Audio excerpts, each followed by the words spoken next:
Ao final dos anos 1940, o empate entre a democracia e o comunismo, que por um lado dá origem à OTAN, também provoca a Guerra da Coreia. Tanto a guerra de propaganda quanto a corrida armamentista eclodem com o teste de uma nova bomba, que é muito mais letal que as bombas lançadas em Hiroshima e Nagasaki. As ondas formadas pela primeira bomba de hidrogênio do mundo vão em direção aos espectadores. Fascinados, eles assistem a algo nunca visto antes.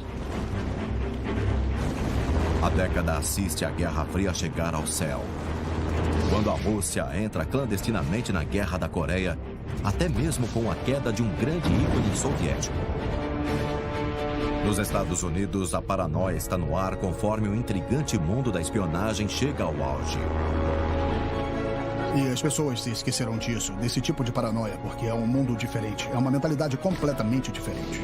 A cada dia, o mundo adentra ainda mais no caos, ficando cada vez mais próximo de uma terceira guerra mundial. E a paranoia tem potencial para gerar uma destruição mútua assegurada. Nomad Award. Versão brasileira Centauro. No verão de 1949, os Estados Unidos da América são o único país no mundo que possui a bomba atômica. Uma arma que é capaz de vaporizar 70 milhões de vidas na hora.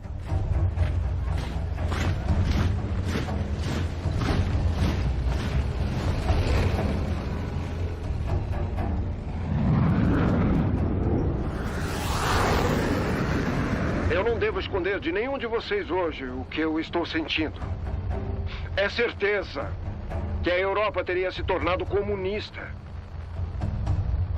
Como a Tchecoslováquia e Londres nos bombardeamentos de um tempo atrás, se não fosse a explosão da bomba atômica causada pelos Estados Unidos. Vantagem competitiva é uma coisa muito difícil de manter. Seja sobre um negócio, uma pessoa ou um país. A sensação de segurança no Ocidente está prestes a ser aniquilada. Chega aos Estados Unidos a notícia impressionante de que a Rússia explodiu uma bomba atômica. A bomba atômica originária da Rússia recebe o codinome Primeiro Relâmpago. Ela é detonada em 29 de agosto de 1949, onde hoje é o Cazaquistão.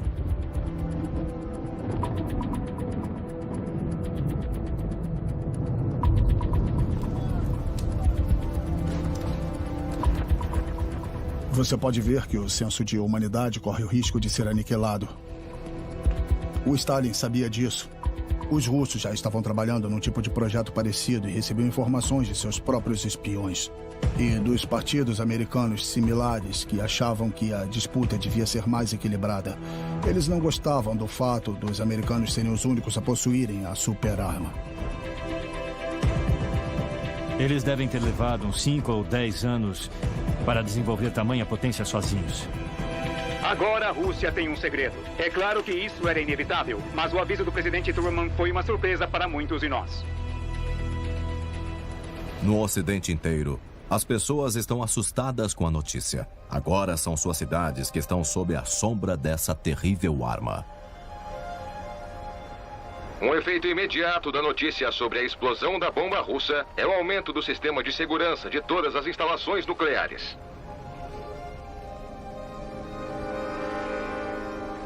Os guardas terrestres se mantêm em forma, treinando constantemente sua pontaria e também receberam ordens de matar qualquer suspeito. Cada centímetro do território de Hanford é patrulhado por aeronaves e bloqueios de estrada de última geração protegem o local.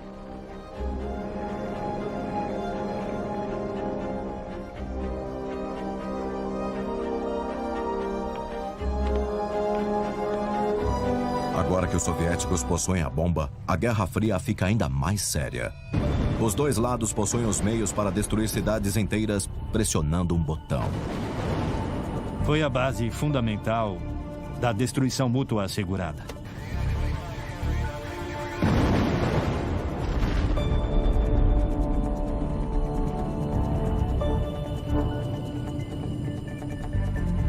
A União Soviética e seus aliados destruíram o caráter democrático independente de várias nações inteiras na Europa Ocidental e Central.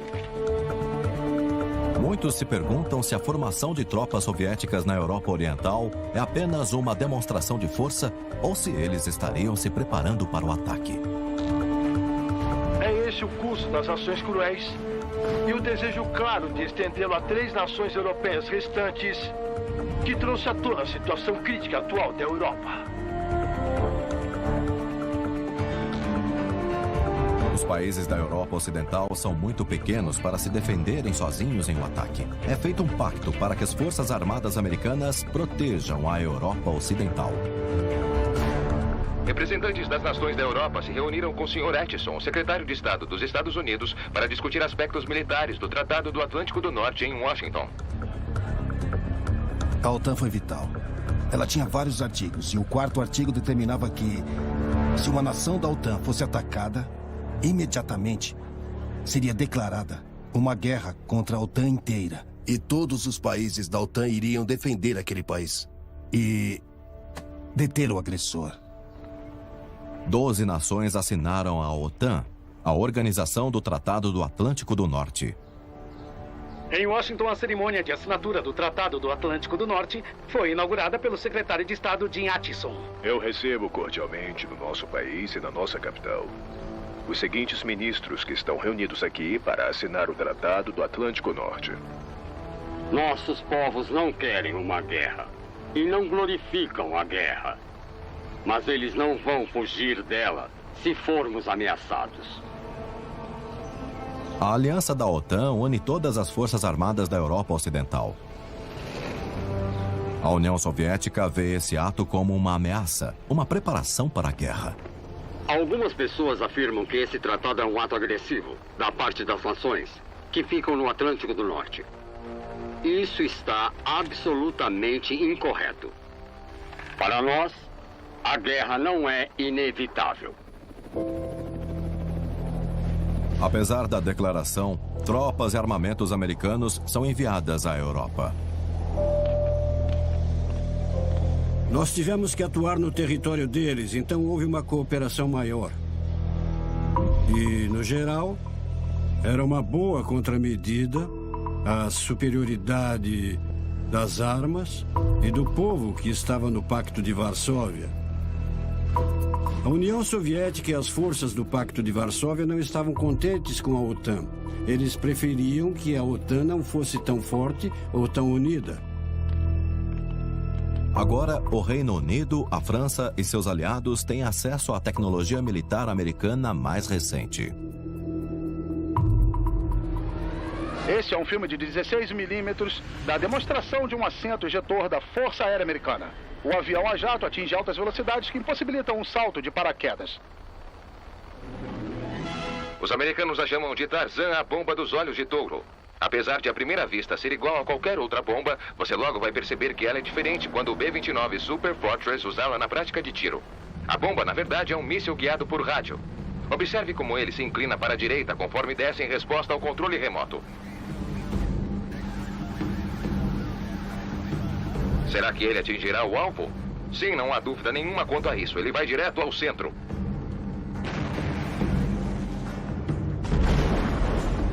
Os dois lados brincam de guerra e se entregam a uma guerra psicológica. A próxima etapa da Guerra Fria afetará milhares de pessoas, empurrando-as para o centro de uma grande guerra total.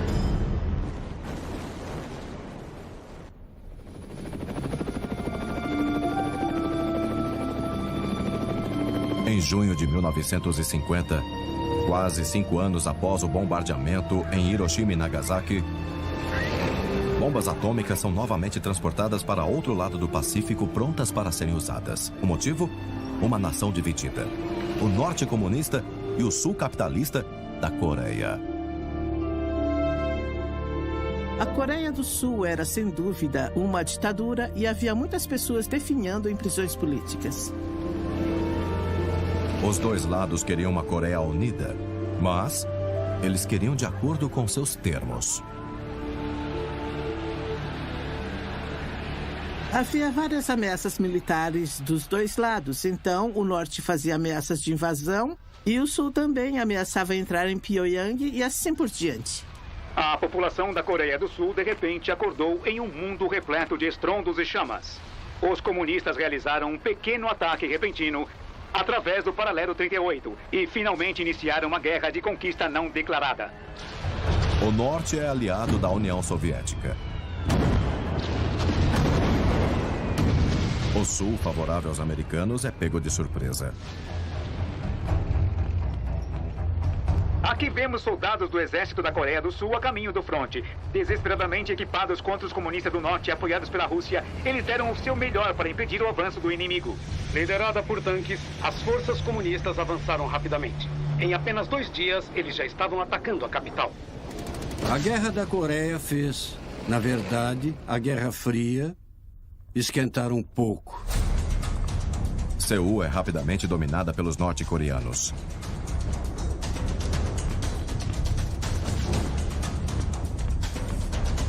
As Nações Unidas não completaram nem 5 anos. Mas elas respondem imediatamente. Em 2 dias, elas ordenam que tropas da ONU sejam enviadas à Coreia. Uma força das Nações Unidas foi criada, embora ela tenha sido liderada mais pelos Estados Unidos. O envolvimento da ONU foi crucial, porque isso nos deu legitimidade. As pessoas do mundo livre que representam as Nações Unidas deram sua resposta e os Estados Unidos, em uma decisão imediata, já entraram em ação. Então, as Nações Unidas, na verdade, pouco tempo depois de sua criação, começaram a combater na guerra. Não é um ato pacificador. Elas escolheram um lado da guerra e isso causou muitas complicações a longo prazo. Para o mundo livre, essas ações para conter os comunistas são bem-vindas, independente das consequências.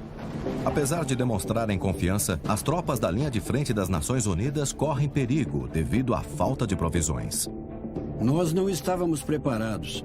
Nós estávamos sem estratégias e sem equipamentos. Mas logo, mais tropas do mundo todo chegaram. As tropas britânicas foram as primeiras a se juntarem às tropas americanas. Elas vão exercer um papel muito importante na mais nova batalha contra a dominação comunista. Meu irmão mais velho lutou na Guerra da Coreia como um soldado do Serviço Nacional. Mas ele não fala sobre isso porque foi o inferno.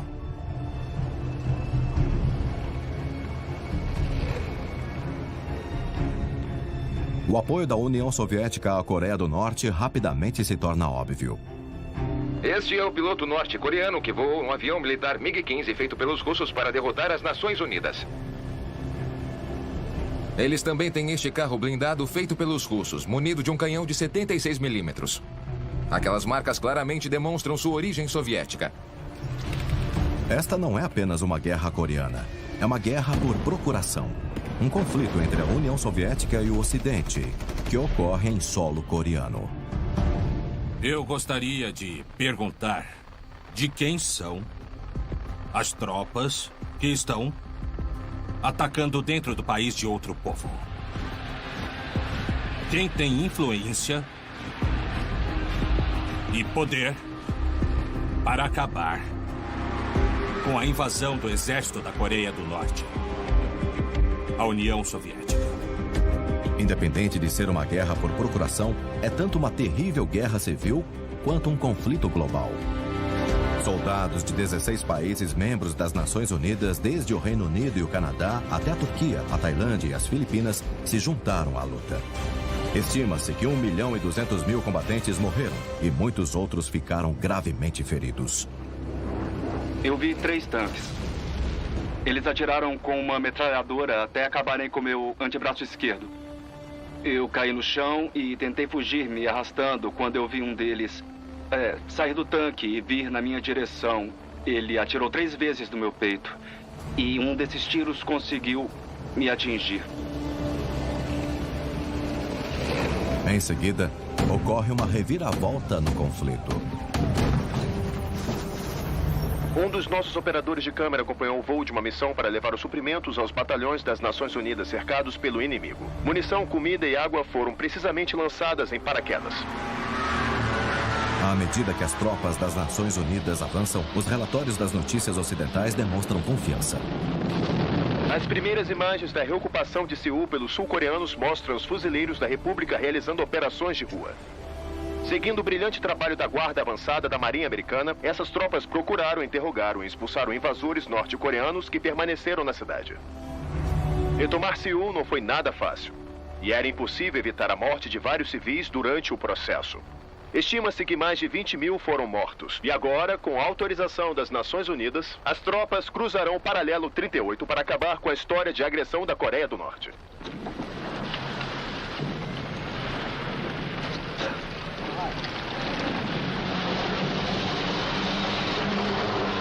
As forças comunistas derrotadas são forçadas a voltar para o canto da península que eles haviam tentado conquistar. As tropas das Nações Unidas avançam o mais rápido permitido pelo terreno excruciante. As tropas da ONU percorrem quase toda a Coreia do Norte, até chegarem à fronteira com a China, o rio Yalu. A vila de Haesongjin está localizada às margens do Yalu, em frente à Manchúria. Aqui, soldados da 7ª Divisão ergueram postos. A situação realmente mudou de repente. Tudo graças aos soldados americanos e seus oficiais que conseguiram rapidamente tamanha vitória. Em dezembro de 1950, todos parecem acreditar que a guerra acabará em breve. Até mesmo o pior dos invernos pode ser suportado quando a vitória está logo à frente.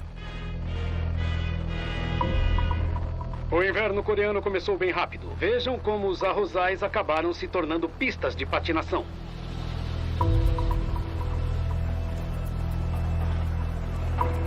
Mas uma ameaça a esses soldados, à Coreia e a todos os outros está prestes a chegar. A próxima intervenção levará o mundo ao auge da guerra nuclear. A entrada inesperada de 300 mil comunistas chineses do outro lado da fronteira de Manchúria pode muito bem causar a Terceira Guerra Mundial. O problema foi que, quando as forças americanas e da ONU entraram no norte, elas avançaram até a fronteira com a China, que estava relutante em se envolver. Isso faz sentido porque eles já tinham terminado sua própria guerra civil destrutiva. Mas assim que eles sentiram que sua soberania podia estar ameaçada, eles invadiram.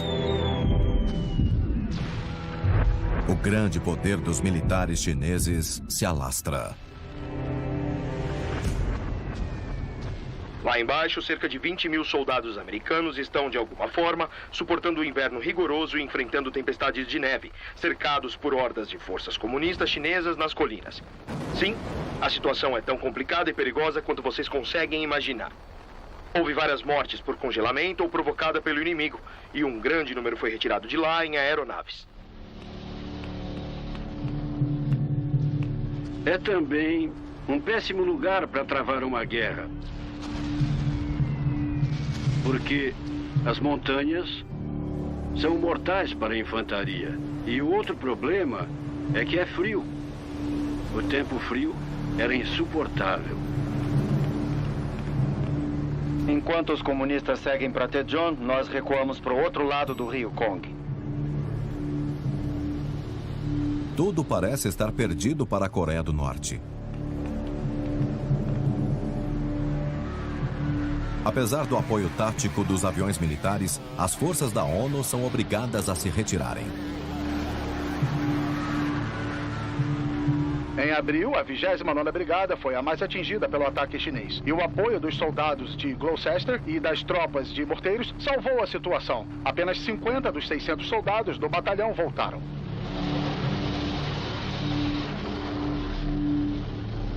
A Guerra da Coreia se torna um banho de sangue.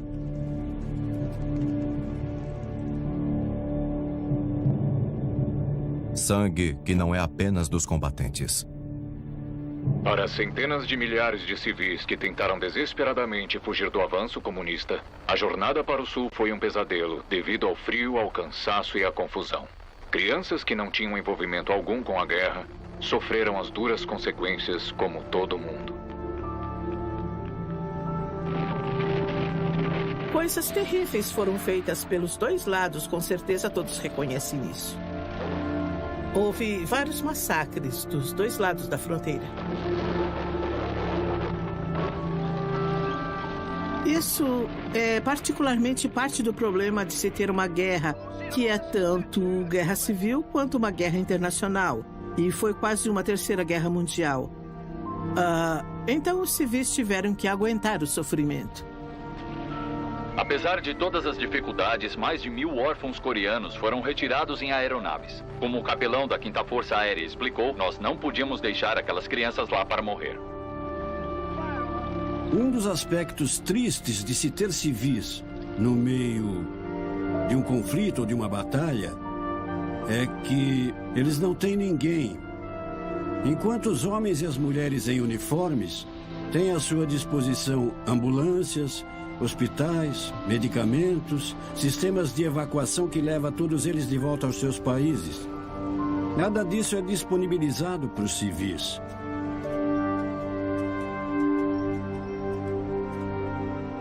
Quando você decide ir à guerra, esse é um dos problemas que você precisa enfrentar. Muitos civis vão morrer. Algo precisa ser feito. Algo drástico. Nós estamos lutando para impedir que os ataques das forças comunistas transformem a Coreia em uma nação escrava. Nós estamos formando nossas forças em conjunto com outras nações livres para enfrentar os perigos do ataque que está se alastrando pelo mundo. A única esperança do mundo é que força das nações livres traga a paz.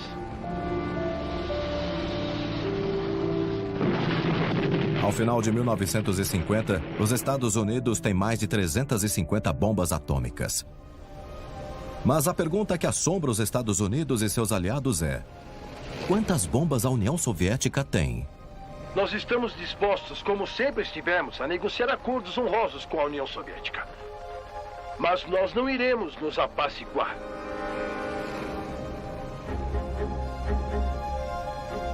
Em dezembro de 1950, enquanto a maioria das pessoas do Ocidente comemora o Natal, o presidente Truman vive um grande dilema.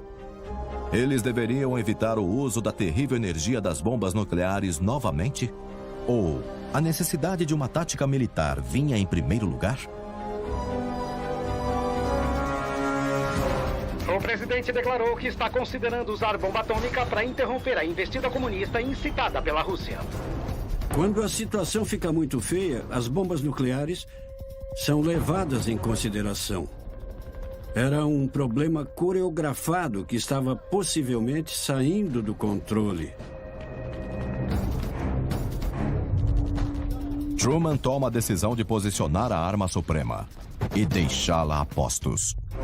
Bombas atômicas são secretamente transportadas para as bases dos Estados Unidos no Pacífico Ocidental. Os Estados Unidos se preparam para lançá-las em cidades e em bases militares da China. Nós já estamos a caminho. Certamente havia pessoas dentro da União Soviética fortemente favoráveis ao uso de bombas atômicas. Obviamente, em situações de guerra como essa, sempre há o risco. Se as Nações Unidas cederem as forças da ofensiva, nenhuma nação permanecerá em segurança. Se a ofensiva conquistar a Coreia, nós podemos esperar que isso se espalhe pela Ásia, Europa e por todo o hemisfério. Não é exagero dizer que esse problema é o pior de todos que assolam o mundo agora. O povo teme que os ataques nucleares na Coreia possam causar uma retaliação soviética na Europa. Truman adiou o ataque.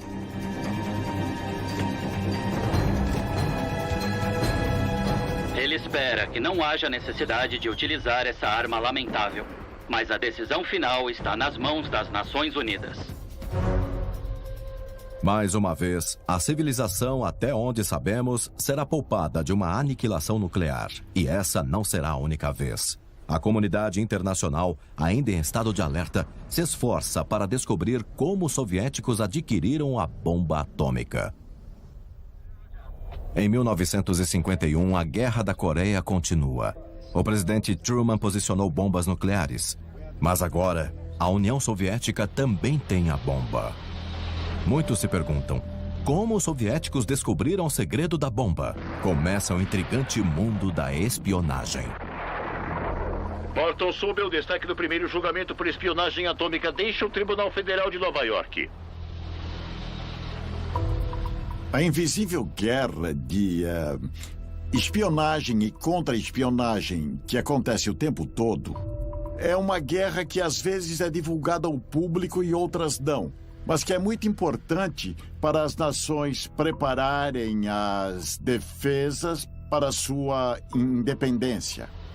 Espionagem. Um mundo secreto de fraudes e agentes duplos é o único campo de batalha constante da Guerra Fria.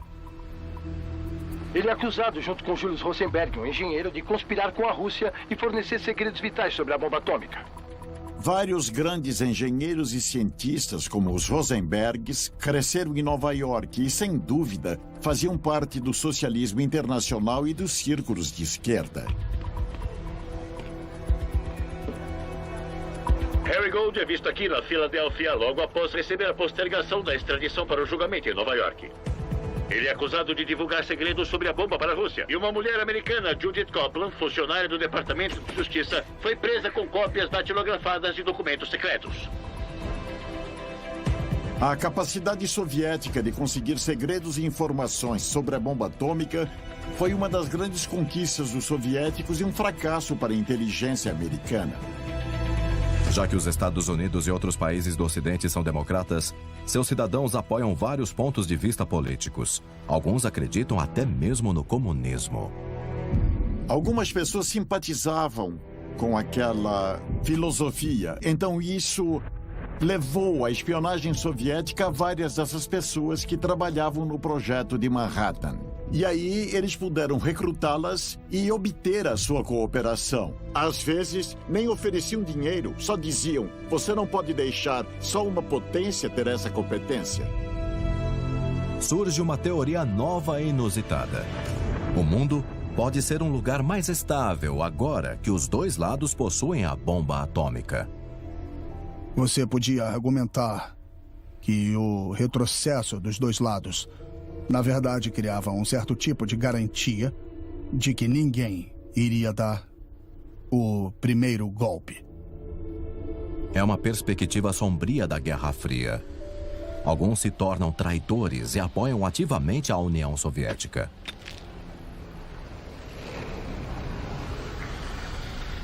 Uma obrigação de todo comunista, um dever de qualquer comunista era contribuir com a Revolução Mundial e tornar o mundo todo um mundo socialista.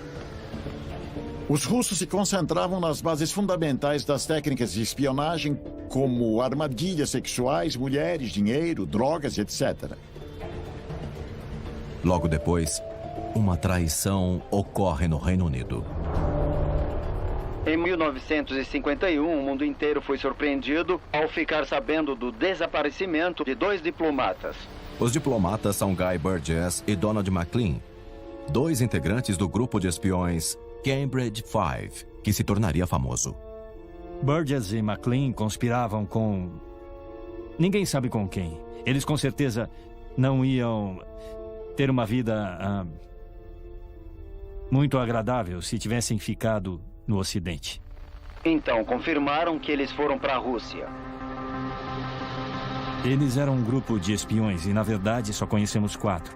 O 5º apenas suspeitava-se que deveria ser britânico. Sabiam dos últimos segredos sobre competência nuclear durante a Segunda Guerra Mundial. E um pouco depois disso.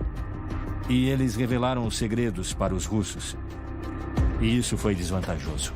As ações de Kim Philby, Anthony Blunt e de um 5º homem misterioso aumentaram o senso de paranoia dos governos ocidentais.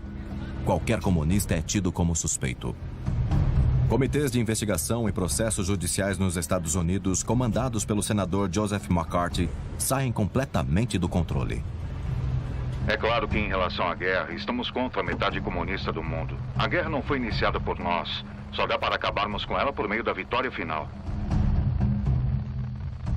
Bom, existem 2 ou 3 tipos de espiões. Aqueles que têm um disfarce oficial. Eles têm um passaporte diplomático e aí são geralmente pagos e declarados personas não grata. E isso quer dizer que eles têm 48 horas para voltar para a Rússia ou voltar para cá.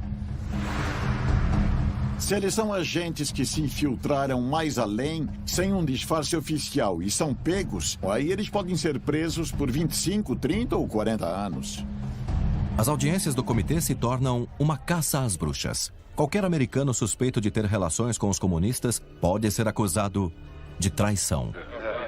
Edward J. Fitzgerald. Eu me recuso a responder essa pergunta pelo fato de qualquer resposta que eu der pode acabar me incriminando. Centenas de americanos são presos. Milhares perdem seus trabalhos. O senhor acha que pode ser culpado de algum ato contra a nação americana? Lutar contra o comunismo e me empolgar um pouco é um ato contra a nação americana? Então eu devo ser culpado desse crime. Francamente, macartismo é chamar um homem de comunista e apenas depois provar que ele era mesmo. McCarthy provavelmente tinha razão. Mas as coisas meio que saíram do controle e ele se tornou seu pior inimigo. O macartismo aumenta a perseguição contra qualquer um simpatizante aos comunistas. Mas julgamentos como esses acontecem nos Estados Unidos desde a Segunda Guerra Mundial e são conduzidos pelo diretor do FBI, John Edgar Hoover. O comunismo, na verdade, não é um partido político. É um estilo de vida maligno e cruel.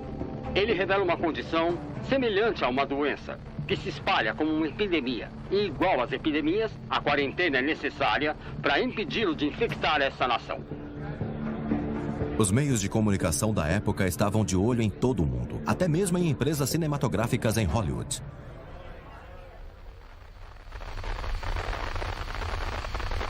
Ao investigar supostos comunistas em Hollywood, o Comitê de Atividades Anti-Americanas em Washington ouviu o testemunho de várias personalidades cinematográficas. O senhor já foi membro de algum partido comunista? Vou formular minha pergunta do único jeito que qualquer cidadão americano pode formular sua resposta a uma pergunta que invade completamente seus direitos. Então o senhor nega. O senhor se recusa a responder a pergunta. Isso é correto? Eu já lhe disse que todas as minhas crenças, meus posicionamentos estão de acordo com a Declaração de Direitos e não são crimes. Retire esse homem do comitê.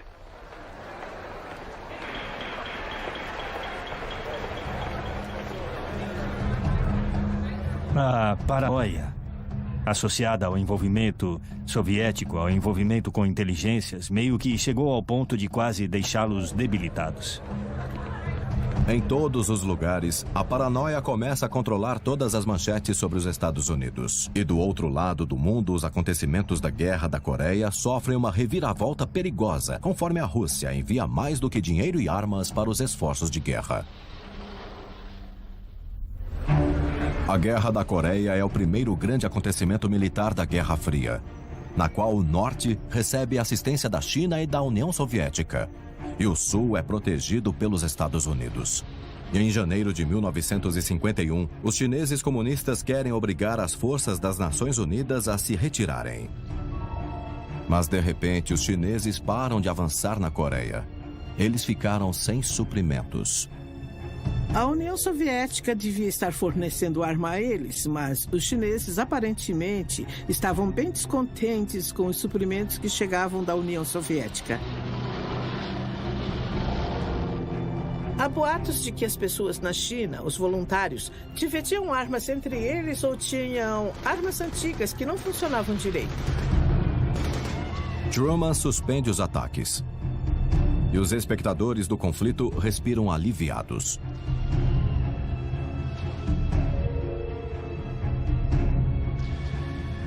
Tirando vantagem da situação, os aviões americanos atacam as forças chinesas suspensas. As forças aéreas começam a exercer toda a sua influência durante o conflito coreano. Os B-29 realizam um ataque em massa. Nós capturamos cada onda de choque de bombas lançadas para destruir o alvo. A caminho. Eles bombardearam as cidades da Coreia do Norte usando bombas incendiárias. Eram ataques de napalm. E isso causou danos enormes. Muitas das casas eram muito mal construídas. Elas tinham, telhados de palha. Então, elas incendiavam facilmente. A maior parte da Coreia é bombardeada para o esquecimento. Foi o bombardeio mais intenso desde a Normandia. No meio de 1951, os exércitos da Coreia do Sul e do Norte se enfrentam praticamente do mesmo jeito que haviam começado um ano atrás.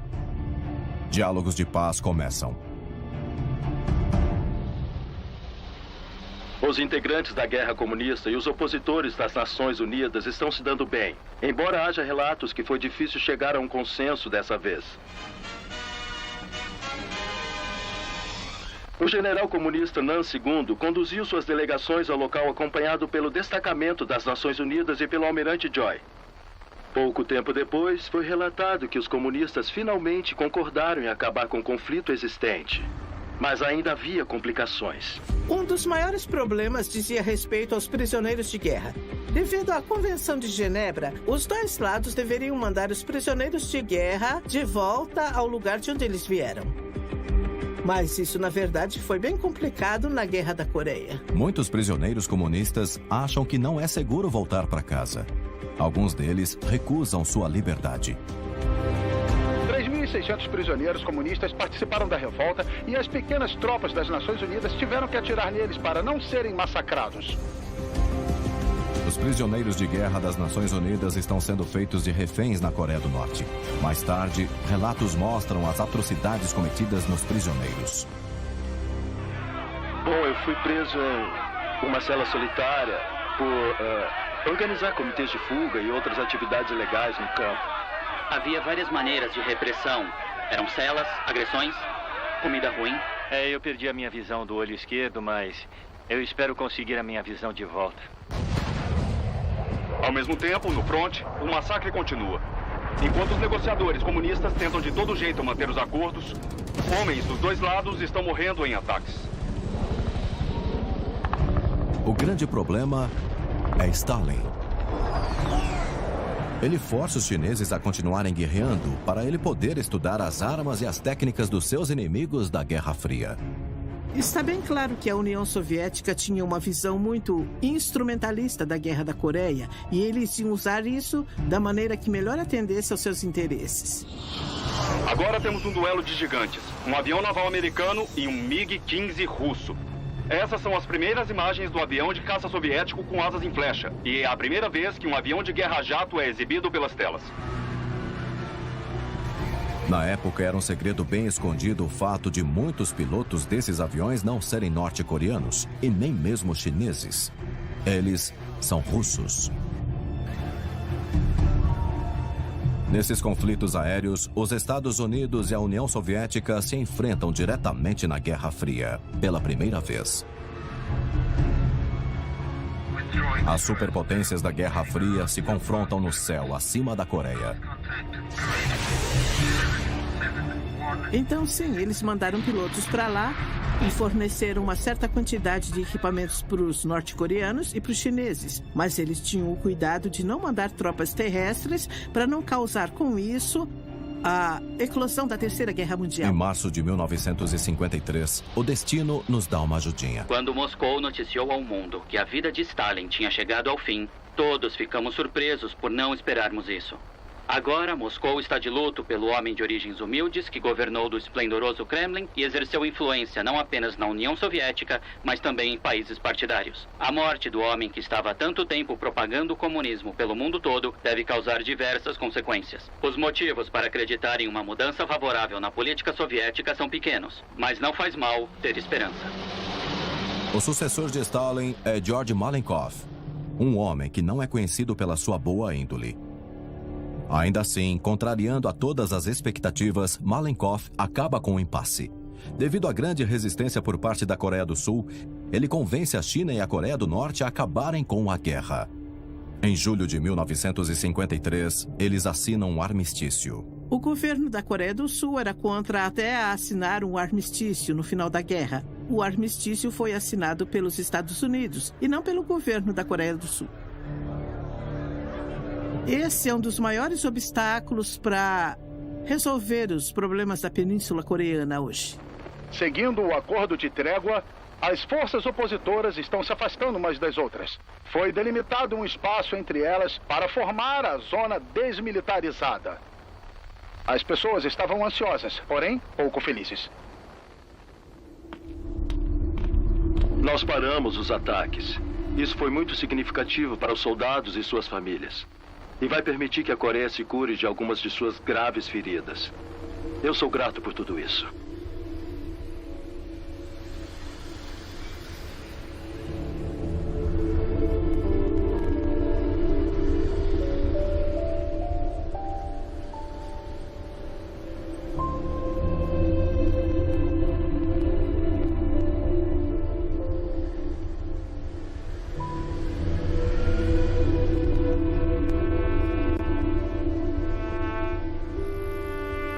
Essa seria uma boa hora para as Nações Unidas olharem para trás e refletirem sobre sua função e sobre o que elas fizeram pela ordem global na era da Guerra Fria. Eu acho que a participação da ONU na Guerra da Coreia fez com que fosse muito mais difícil assumir uma posição neutra na Guerra da Coreia. A Guerra da Coreia chega ao fim e as fronteiras territoriais continuam praticamente iguais ao que eram quando o conflito começou.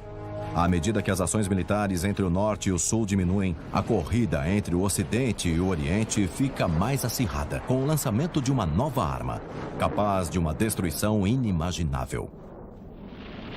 Em abril de 1955, o conflito coreano terminou. O Norte e o Sul continuam sendo inimigos, mas não estão mais em guerra. Agora, com a esperança de mostrar sua superioridade sobre os adversários comunistas, os Estados Unidos testam uma nova arma, a mais aterrorizante. Em menos de 1 minuto, vocês verão a explosão mais poderosa já testemunhada por olhos humanos. O lançamento das bombas atômicas no Japão em 1945 foi apenas o começo. Desde então, os Estados Unidos passaram a desenvolver uma arma 1000 vezes mais poderosa. Esse é o primeiro teste completo de um dispositivo de hidrogênio. Se tudo correr bem, nós entraremos na era termonuclear.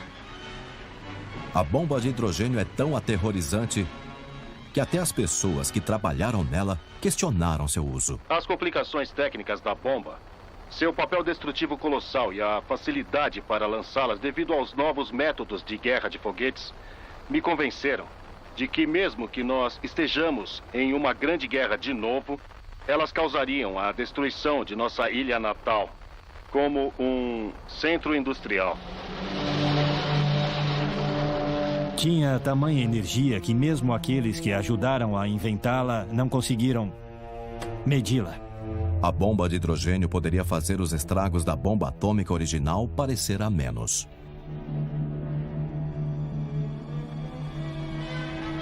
O Pacífico é o lugar escolhido pelos Estados Unidos para testar a bomba de hidrogênio. Aqui entre o vasto oceano, longe da habitação humana. O cenário é o atol de Eneotok, uma cadeira remota de atóis de corais que está prestes a receber o impacto monstruoso de uma detonação colossal. Eles se posicionaram no centro do atol e ao redor da cobertura que abrigava a bomba de hidrogênio. Instalaram vários tipos de dispositivos de medida.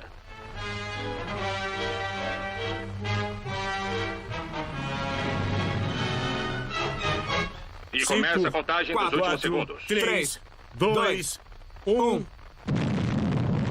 As ondas formadas pela primeira bomba de hidrogênio do mundo vão em direção aos espectadores. Fascinados, eles assistem a algo nunca visto antes.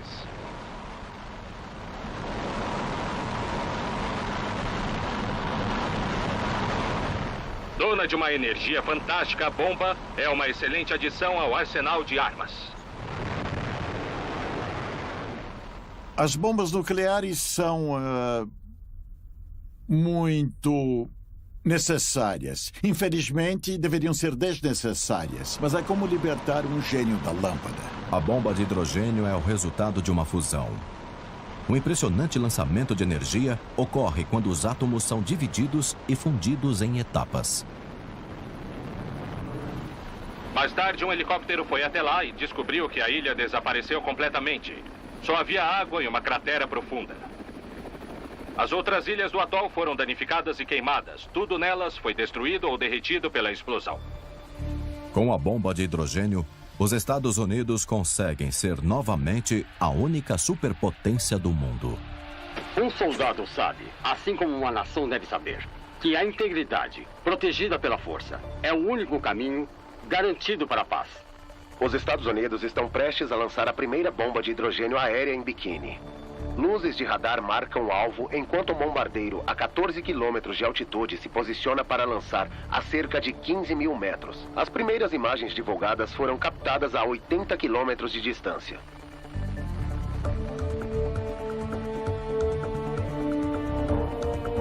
Os americanos não estão apenas vencendo a corrida armamentista, eles estão dominando-a. Agora eles têm o poder de tirar a União Soviética do mapa instantaneamente. Os 14 países da OTAN estão mais uma vez protegidos pelo escudo nuclear americano. Se me permitirem dizer isso, membros do Congresso, tenham muito cuidado acima de tudo. Portanto, não lancem as bombas atômicas enquanto estiverem certos, mais do que certos, que outros meios de preservar a paz estão ao seu alcance. Mas a sensação de segurança não vai durar muito. Churchill e Eisenhower ainda não estão cientes de que a União Soviética já testou uma pequena bomba de hidrogênio. 18 meses depois, a União Soviética faz uma bomba de hidrogênio em tamanho natural. Tão poderosa, a ponto de ser detectada no Ocidente. A maior detonação que já detectamos de uma bomba de hidrogênio lançada pelos soviéticos, eu acho que foi de quase 100 megatons. É 10 mil vezes mais poderosa que uma das bombas usadas na Segunda Guerra Mundial. Então a escala da coisa saiu do controle. O mundo inteiro fica aterrorizado ao saber das consequências que uma bomba de hidrogênio pode causar se for lançada em populações humanas. Em outra comparação, a explosão mediu cerca de 5,5 km de diâmetro. É esse o efeito que teria em Nova York com o Empire State Building no centro. Qualquer capital pode ter sua área central detonada. Nós praticamente já estávamos esperando o inevitável. Vivíamos todo dia com essa angústia de que logo iria acontecer. É impossível vencer uma guerra contra essas armas. Um escultor italiano que faz caricaturas em máscaras sonhou com um final feliz para essa história toda. O Sr. Eisenhower e o Sr. Malenkov, pelos seus olhos, construíram a próxima grande arma, a bomba de hidrogênio. A guerra eliminará a maioria das vidas do planeta. Em 1955, a guerra nuclear entre o Oriente e o Ocidente está tão intensa que pode acabar resultando na destruição mútua assegurada.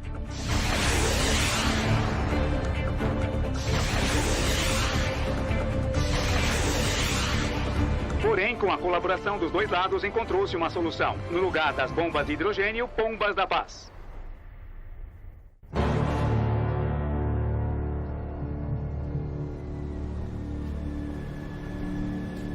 Em fevereiro de 1960, uma grande operação de espionagem é descoberta. Um avião de espião sobrevoa o espaço aéreo da União Soviética a uma baixa altitude. Os soviéticos atacam o avião e ele cai perto de Ekaterimburgo. Em uma exibição em Moscou estão os supostos destroços de um avião espião U-2, que a Rússia diz ter derrubado com um foguete. Há ainda fotografias de injeções letais e outros equipamentos que foram achados com o piloto. Foi mesmo um grande feito técnico fazer o U-2 realizar o reconhecimento aéreo da União Soviética. O avião é o U-2, um avião de altas altitudes que estava sendo mantido em segredo. Ele estava em uma missão para tirar fotografias aéreas das bases militares soviéticas. Nós achamos que um grande erro foi cometido, sabe? Foi assim que nós entendemos. Como um piloto americano teria sido abatido pelos russos, nós devemos ter errado em algum lugar. O ataque foi mesmo uma grande vitória para a União Soviética. A possível execução de 4 membros da tripulação e a prisão de outros 2 sob falsas acusações de espionagem é uma grande afronta ao direito de todas as nações. A sentença máxima por espionagem é a execução. A Guerra Fria começa a se tornar bem pessoal. Estamos no Salão das Colunas, em Moscou, já visto antes em muitos outros julgamentos russos. E dessa vez, Francis Gary Powers, piloto do avião espião americano U-2, derrubado pela Rússia, enfrenta os juízes com compostura. Ele manteve a dignidade durante o julgamento, apesar de sua vida estar possivelmente em jogo. Ser condenado à morte por espionagem devido às circunstâncias, eu acho que era possível. Eu acho que os soviéticos estavam tentando passar uma mensagem. Podemos ver o Capitão Power nessas gravações feitas há algum tempo. A esposa e os pais de Gary assistiram a maior parte do julgamento, o que foi terrível para eles. O julgamento aberto ao público é aplicado para humilhar os Estados Unidos. A verdade é uma só. Quando uma nação precisa de atividade inteligente, não há tempo para a vigilância ser negligenciada. Foi devido ao desempenho de um desses programas de inteligência que os incidentes com os U-2, acompanhado por todos, ocorreram. A pena foi de 10 anos. Então, francamente, foi bem triste para os Estados Unidos terem um de seus pilotos sendo prejudicado de tal maneira. Também foi triste para o povo. E você consegue sentir isso, como é ser envergonhado politicamente desse jeito. Os dois lados agora estão empatados na corrida armamentista que define a Guerra Fria. E alguns acontecimentos, como a tentativa de uma revolução na Hungria e a crise dos mísseis de Cuba, vão aumentar ainda mais a tensão. Esta é a era da destruição mútua assegurada do Mad World.